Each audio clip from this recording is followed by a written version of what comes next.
সম্প্রতি national geography একটি video প্রকাশ করেছে, যেখানে দেখা যায় ফেরাউনের দেহ পরীক্ষা করার সময় হঠাৎ করে তার দেহ থেকে অদ্ভুত শব্দ বের হতে থাকে। বলা হয়ে থাকে এই শব্দগুলো ছিল হিব্রু ভাষায়। তাহলে এখন জানার বিষয়, ফেরাউন হিব্রু ভাষায় কি বলার চেষ্টা করেছিল। এছাড়া প্রতি বছর 15ই মাস ফেরাউনের দেহের উপর ইঁদুর ছেড়ে দেওয়া হয় কেন? এই রহস্যকরা ভিডিওটি শুরু করার আগে ভিডিওতে লাইক করতে পারেন এবং সম্পূর্ণ ভিডিও দেখার পর যদি ভালো লাগে তাহলে চ্যানেলটিকে সাবস্ক্রাইব করতে পারেন। আল্লাহ সুবহানাহু ওয়া তাআলা হচ্ছেন সমস্ত সৃষ্টির একমাত্র রব, তার কোনো শরিক নেই।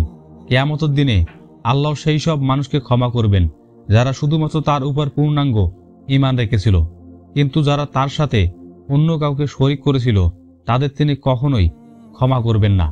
মনে রাখবেন, পৃথিবীতে 4 জন রাজা ছিল যারা নিজেদেরকে ঈশ্বর বলে দাবি করেছিল: নমরুদ, সাদ্দাত এবং ফেরাউন। তৃতীয় জনের নাম আমি নাই বলতেছি, আপনি জানলে কমেন্টে বলতে পারেন।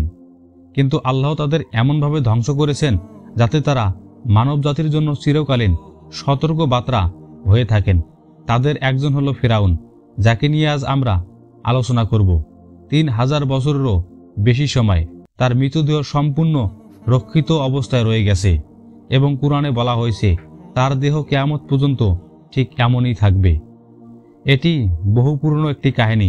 তখন পৃথিবীর কেউ জানত না ফেরাউনের দেহের কি হয়েছে। সেই ফেরাউন যে নিজেকে রব হিসেবে দাবি করেছিল, অর্থাৎ কেউ জানত না তার মৃতদেহ কোথায় গেছে বা কি ঘটেছে। কোনো তথ্য পাওয়া যেত না। তবে তাওরাত, ইনজিল এবং পবিত্র কোরআনে এই ঘটনাগুলোর বিশদভাবে উল্লেখ করা হয়েছে। তবুও ইহুদিরা কুরআন মানতে অস্বীকার করে। আমরা আপনাদের জানাতে চাই, আল্লাহ কোরআনে ফেরাউনের কথা উল্লেখ করে বলেছেন, আমরা তার দেহ সংরক্ষণ করব যাতে এটি মানুষের জন্য নিদর্শন হতে পারে। 1981 সাল পর্যন্ত কেউ জানত না ফেরাউনের মৃতদেহ কোথায়, কিন্তু কোরআনে পরিষ্কারভাবে বলা হয়েছিল ফেরাউন মুসা আলাইহিস সালাম এবং তার অনুসারীদের লাল সাগর পর্যন্ত ধাওয়া করেছিল। সেখানে সে এবং তার সেনাবাহিনী ডুবে মারা যায়। তবে ওই সাগরে আল্লাহ অলৌকিকভাবে মুসা আলাইহিস সালাম এবং তার অনুসারীদের জন্য পথ তৈরি করে দেন যাতে তারা নিরাপদে পার হতে পারে। কিন্তু এরপর ঠিক কী ঘটেছিল ফেরাউনের সঙ্গে? পৃথিবীর অন্য কোনো ধর্মগ্রন্থ এ ব্যাপারে কিছু বলে না। তাওরাত ও ইনজিলে এই ব্যাপারে কিছু উল্লেখ করে না, পরবর্তী ঘটনা উল্লেখ করে না। তবে কোরআনে এমন এক বিস্ময়কর তথ্য প্রকাশ করা হয়েছে যা সারা পৃথিবীকে কাঁপিয়ে দিয়েছে। এমনকি আজও অনেক মানুষ, এমনকি মুসলমানরাও সেই আয়াতটির প্রতি গুরুত্ব দেয় না। তারা পরে তো বটে, কিন্তু এর গভীর তাৎপর্য বোঝে না বা আল্লাহ কি বোঝাতে চাচ্ছেন তা অনুধাবন করে না। আল্লাহ এটি সূরা ইউনূসে বলেছেন, আজ আমি তোমার দেহকে সংরক্ষণ করব যাতে এটি পরবর্তী প্রজন্মের জন্য নিদর্শন হয়ে থাকে। এই ঘটনার 3000 বছরেরও বেশি সময় পেরিয়ে গেছে।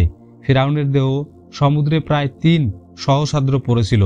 তারপর মানবজাতিকে দেখানোর জন্য যে কোরআন সত্য এবং প্রিয়নবী হযরত মুহাম্মদ সাল্লাল্লাহু আলাইহি ওয়াসাল্লামের বার্তা সম্পূর্ণরূপে সত্য, আল্লাহ ফিরআউনের দেহকে সমুদ্র থেকে বের করে আনেন এবং অস্বীকারযোগ্য প্রমাণ হিসেবে দীর্ঘ সময় ধরে ফিরআউনের মৃতদেহ উপকূলে পড়েছিল। কিন্তু আল্লাহর কুদরতের কথা দেখুন, এই দেহটি উন্মুক্ত অবস্থায় পড়ে থাকলেও কোনো প্রাণী এর দিকে তাকায়নি, কোনো পাখি এর কাছে যায়নি। একদিন এক মিশরীয় ব্যক্তি, যিনি ছাগল ও ভেড়া চড়াচ্ছিলেন, তিনি হঠাৎ করে উপকূলে পড়ে থাকা এক মৃতদেহ দেখতে পান। তিনি সঙ্গে সঙ্গে মিশরের এক মন্ত্রীর কাছে এই তথ্য জানান। ফিরআউনের দেহ রাজপ্রাসাদে নেওয়া হয় এবং এটি পরীক্ষা করার জন্য কায়রাতে স্থানান্তর করা হয়। সেখানে থেকে মাটির নিচে কবর দেওয়া হয়, কিন্তু আল্লাহর হুকুমে মাটিও তার দেহ গ্রহণ করেনি এবং তা আবার উপকূলে তুলে দেয়। পরবর্তীতে তার মৃতদেহ একটি কফিনে রাখা হয় এবং অবশেষে মিশরের এক জাদুঘরে সংরক্ষণ করা হয়। সেই সময় থেকে আজ পর্যন্ত প্রায় 3000 বছর পরেও ফিরআউনের দেহ সম্পূর্ণভাবে সংরক্ষিত অবস্থায় রয়ে গেছে। কুরআনের ঘোষণার আলোকে কিয়ামত পর্যন্ত এটি এমনভাবেই থাকবে যাতে ভবিষ্যৎ প্রজন্ম তা থেকে শিক্ষা গ্রহণ করতে পারে। বলা হয়ে থাকে ফিরআউনের মাথা ও গলা খোলা রাখা হয়েছে, তার শরীরে বাকি অংশ কাপড় মোড়ানো আছে। কেউ কেউ বলেন নাকের সামনে অংশ অনুপস্থিত, সম্ভবত সমুদ্রের কোনো জীব বা বড় মাছ সেটি খেয়েছে। তার মৃতদেহ উপকূলে ফেলে দেওয়া হয়েছিল, যাতে এটি বিশ্বাসীর জন্য একটি শিক্ষা ও নিদর্শন হয়ে দাঁড়ায়। সুপ্রিয় দর্শক, সেই সময় থেকে আজ পর্যন্ত ফিরআউনের দেহ এমনই রক্ষিত রয়েছে। 1000 বছর পরেও তার দেহ এখনও কিছুটা তাজা মাংস বিদ্যমান। যে জাদুঘরে তার দেহ রাখা হয়েছে, সেই জাদুঘরে ইচ্ছাকৃতভাবে ইঁদুর রাখা হয়। প্রতি বছর 15ই মাস সেই ইঁদুরগুলো ফিরআউনের দেহের উপর ছেড়ে দেওয়া হয়, যাতে দেহ যদি অতিরিক্ত মাংস জন্মায় তা খেয়ে ফেলে এবং তার দেহ আবার তার মূল অবস্থায় ফিরে যায়। তারপর ফিরআউনের দেহ পুনরায় কাপড় জড়ানো হয় এবং সংরক্ষণ প্রক্রিয়া চালানো হয় এবং তাকে কাচের কেসে বসে রাখা হয়। এই পুরো বছর সেই কেসেই রাখা হয়।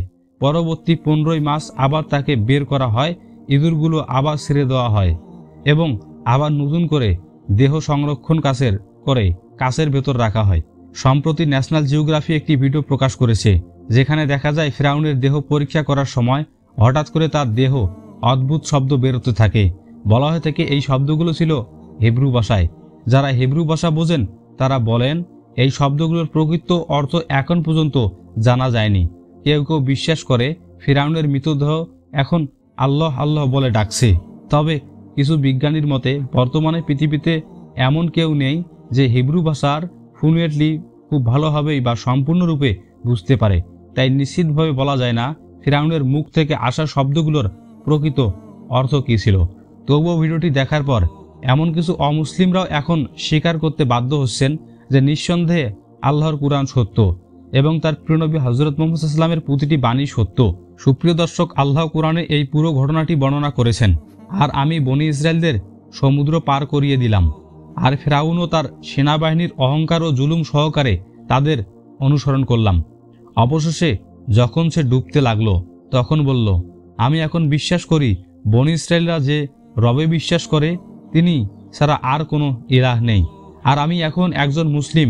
তখন আল্লাহ বললেন, এখন যখন তুমি পূর্বে অবাধ্য ছিলে তখন ফাসাদ সৃষ্টি করেছিলে, আজ আমি তোমার দেহকে সংরক্ষণ করব যাতে তুমি পরবর্তী প্রজন্মের জন্য নিদর্শন হয়ে থাকো। এই কারণেই না সমুদ্র ফিরআউনের দেহকে রাখতে পারল, না মাটি গ্রহণ করল। 1000 বছর পরেও তার দেহ তার মূল অবস্থায় অক্ষত রয়ে গেছে। আর কিয়ামত পর্যন্ত আল্লাহ এটি সংরক্ষিত রাখবেন যাতে মানবজাতি তা দেখে শিক্ষা গ্রহণ করতে পারে। দর্শক, আমরা যেন অহংকার এবং গর্ব থেকে বেঁচে থাকতে পারি। আল্লাহ যেন আমাদের সবাইকে অহংকার থেকে রক্ষা করেন। তিনি যেন আমাদের ভালো কাজ করার তৌফিক দান করেন। আমিন। এই ভিডিও নিয়ে আপনার মতামত কি তা কমেন্টে জানাতে পারেন। আবার দেখা হবে নতুন কোনো ভিডিওতে ইনশাআল্লাহ। আল্লাহ হাফেজ।